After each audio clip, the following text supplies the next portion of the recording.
Armado ou não? Armadex total aí. Armado e muito bem armado, cara, pra fazer muita visualização no TikTok. 3 de março de 2023. Em algum lugar nas florestas do Oregon, um motociclista filmava sua passagem por uma trilha off-road quando algo totalmente inesperado aconteceu. O piloto, um homem chamado Edon, já havia passado por aquele local antes, mas por algum motivo ele parecia inquieto desta vez. Algo estranho e, para ser honesto, bastante assustador começou a acontecer bem diante dele.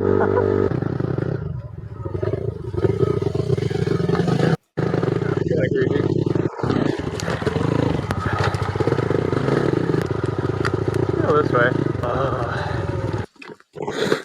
This is where most people would turn around. If you turn around, you never get to see what. Aí é uma armação de respeito. Se o cara jogou ossos fakes ali, o cara fez uma armação de respeito.